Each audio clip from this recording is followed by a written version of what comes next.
السلام علیکم ناظرین، پروگرام راولپنڈی حمید عباسی کے ساتھ حمید عباسی حاضر ہے۔ آج ہمارے ساتھ آزاد کشمیر کے سابقہ وزیر اعظم فاروق حیدر کے کوارڈینیٹر اور آزاد کشمیر سے مرکزی نائب صدر MSF عامر ندیم ہمارے ساتھ موجود ہیں۔ ان سے بہت سی باتیں کریں گے، اور سب سے پہلے عامر صاحب آپ کا بہت شکریہ کہ آپ نے ہمیں ٹائم دیا۔ اچھا عامر صاحب، اس وقت جو سامنے نظر آ رہا ہے، مری میں اتنا بڑا سانحہ ہوا، اموات ہوئیں، آپ کیا سمجھتے ہیں کہ اس میں ذمہ دار کون ہے؟ بہت شکریہ بھائی صاحب آپ کا، آپ نے اس اتنے بڑے سانحے میں ہمارا موقف لینے کی کوشش کی۔ بھائی صاحب، چونکہ اس سے پہلے بھی آپ نے بھی بے شمار اموات دیکھی ہوں گی، آپ نے اتنے بڑے سانحے پہ ہمیں بلایا، اس کے اوپر سوال کیا آپ نے، تو یہ معمولی موت تو تھی نہیں، یہ کوئی ایسی اموات تو تھی نہیں کہ کوئی روڈ ایکسیڈنٹ ہو جاتا یا کوئی دھماکہ ہو جاتا۔ یہ ایک ایسی اموات تھی کہ جس میں ایک ماں اس کے اپنے بچے کے سامنے، اس کے بچے زندگی سے جا رہے ہیں، ماں بے بسی کی حالت میں دیکھ رہی ہے، باپ کے سامنے اس کے بچے اس دنیا سے جا رہے ہیں، اور وہ بھی اس کے اندر اتنی ہمت نہیں ہے کہ ہمت اس کے اندر اتنی ختم ہو چکی تھی کہ وہ اپنے بچوں کو نہیں بچا سکا، اور یعنی ماں باپ بیوی بچے وہ جو ہے نا ایک دوسرے کی نظروں کے سامنے اس دنیا سے جا رہے ہیں۔ وہ جو ہے نا گیس کاربن ڈائی آکسائڈ کی وجہ سے، جمع ہونے کی وجہ سے ان کے جسم کے اندر اتنی آکسیجن ختم ہو چکی تھی کہ ان کے اندر اتنی ہمت نہیں تھی کہ وہ وہاں پہ کسی ایک دوسرے کی مدد کر سکے۔ اس طرح کی موت میں نے اس سے پہلے زندگی میں کبھی نہیں دیکھی کہ ماں کے سامنے بچے جا رہے ہیں، اور باپ کے سامنے بچے اس دنیا سے جا رہے ہیں، اور بچوں کے سامنے ماں باپ جا رہے ہیں، اور وہ ایک دوسرے کی مدد نہیں کر سکتے۔ اس کا ذمہ دار کون ہے؟ پھر کیا یا جو ذمہ دار ہے، کیا اس کو کوئی سزا بھی ملے گی یا کوئی انصاف بھی ہوگا؟ یہ ایک بڑا سوال ہے، لیکن ذمہ دار آپ کے سامنے، یہ تو رپورٹ بھی میرے خیال میں اب پیش کر دی گئی ہے، انتظامیہ اس کی برملا آپ کے سامنے ذمہ دار ہے۔ حکومت میں سمجھتا ہوں اسے سب سے بڑی ذمہ داری آپ دیکھیں کہ فواد چودھری صاحب نے ایک دن پہلے بیان دیا کہ سیاح جو ہے نا لاکھوں کی تعداد میں مری میں داخل ہو چکے ہیں، لاکھوں گاڑیاں آ چکی ہیں۔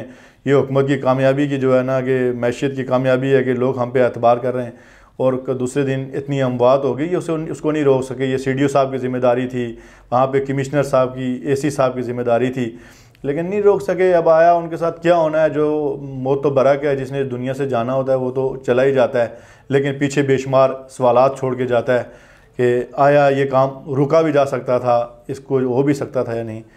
اب کچھ بھی نہیں ہو سکتا۔ اچھا عامر صاحب، اس وقت جو فیس بک پہ، سوشل میڈیا پہ وہ لوگ کہہ رہے ہیں جی کہ مری کے لوگ اس طرح، وہ جو ہوٹل مالکان تھے، اگر 450 ہوٹل ہے مری میں، تو 450 میں سے میرا خیال میں 40 سے 50 جو مری کے لوگ ہیں ان کے پاس ہے، بقایا جتنے ہوٹل ہیں وہ بڑے بڑے سیاستدان ہیں ان کے ہیں، اور لوگ یہ کہہ رہے ہیں جی کہ مری کے لوگوں نے، حالانکہ مری کے لوگ، آپ کیا سمجھتے ہیں کہ مری کے لوگ اس لیول پہ انہوں نے کیا کردار ادا کیا؟ یہ چونکہ بھائی صاحب ایک سیزن کی بات ہوتی ہے مری میں، چونکہ ہر سال یہ برف تو ہر سال پڑتی ہے، یہ سیزن ہوتا ہے ہر کاروباری شخص کا کہ وہ، لیکن یہ ہے کہ انہوں نے بھی کوئی، میں نہیں سمجھتا کہ کسی نے بہت ایکسٹرا زیادتی بھی کی۔ ہاں ہو سکتا ہے بیچ میں وہ جس طرح سوشل میڈیا میں چل رہا ہے، کسی نے 40,000 مانگا، کسی نے 50 مانگا، ہر جگہ پہ اس طرح کے لوگ ہوتے ہیں، لیکن سیزن کے اعتبار سے وہ اپنے پرافٹ کو بڑھا دیتے ہیں، چیز کو ڈبل اس کی قیمت کر دیتے ہیں، لیکن وہاں پہ اس کے نزدیک وہ لوگ بھی تھے جنہوں نے ان لوگوں کی مدد بھی کی۔ اب یہ نہیں ہے کہ وہاں پہ بالکل ہی کسی نے مدد نہیں کی، وہاں پہ وہ لوگ بھی تھے جنہوں نے مدد کی، لیکن کہتے ہیں نا جب ظلم جو ہے نا بڑھ جاتا ہے تو پھر اس میں جو چھوٹے موٹے وہ کام ہوتے ہیں پھر وہ نظر نہیں آتے۔ وہ اتنا بڑا حادثہ تھا، جن لوگوں نے مدد بھی کی وہ ان کی کوئی کسی بھی کاؤنٹنگ نہیں ہوئی، وہ سامنے نظر نہیں آئے، لیکن مری کے بہت لوگوں نے مدد بھی کی۔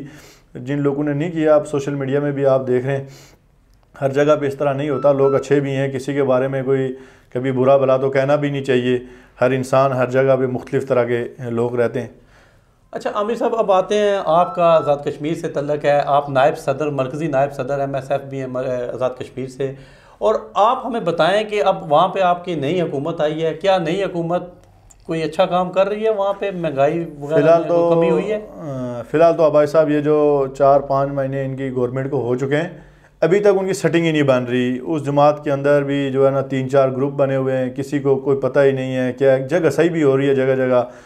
تنویر علیہ صاحب جو ہے نا ڈپٹی پرائم منسٹر بنے ہوئے ہیں، کبھی سینئر وزیر بن جاتے ہیں، کبھی کچھ اس طرح لوگ دیکھتے ہیں کہ آیا کیا ہو رہا ہے کیا نہیں۔ جو ہمارے وزیر اعظم ہیں وہ تو بارڈر کے حلقے میں رہتے ہیں، ان کے نزدیک بارڈر ہے، میں سمجھتا تھا کہ شاید ان کو مقبوضہ کشمیر کے اس پار لوگوں کا بھی دکھ درد ہو، لیکن وہ تو مقبوضہ کشمیر کے بارے میں انہوں نے آج تک بات نہیں کی۔ یہ ایک بڑا سوال ہے پھر کیا جو سبسڈی تھی وہ انہوں نے ختم کر دی. یہ بہت مشکل ہے. اچھا عامر صاحب، ایک اور میرے ذہن میں سوال آ گیا کہ اس وقت جو صورتحال ہے آزاد کشمیر میں نئی حکومت آنے کے بعد، انہوں نے مسئلہ کشمیر کے حل کے لیے کوئی لائحہ عمل تیار کیا؟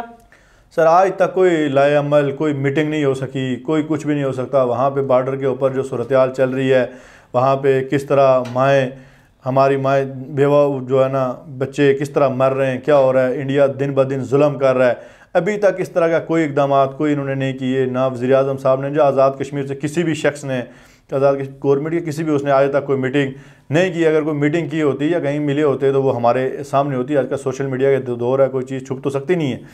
لیکن میرے نزدیک جو ہے نا، انہوں نے آج تک اس طرح کوئی اقدام نہیں کیا.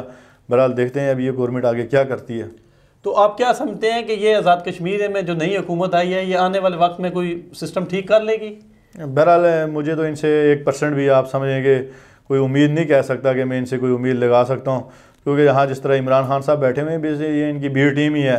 عمران خان صاحب نے بھی باتیں کی، آیا تقریروں سے تو کچھ نہیں ہو سکتا.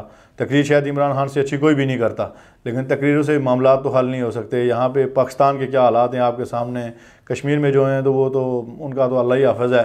تو اب ہم نے کشمیر الیکشن سے پہلے بھی لوگوں کو یہ بات باور کروانے کی کوشش کی تھی کہ یہ نالائق ہیں، نائل لوگ ہیں، ان کو اپنے اوپر مسلط نہ کریں. تو اب یہ نالائق اور نائل لوگوں کا کچھ بھی ہو تو کچھ بھی نہیں سکتا. تو بہرحال دیکھتے ہیں، اللہ کی ذات ہی ہم پہ کوئی رحم کرے. عامر صاحب آپ کا بہت شکریہ کہ آپ نے ہمیں قیمتی ٹائم دیا.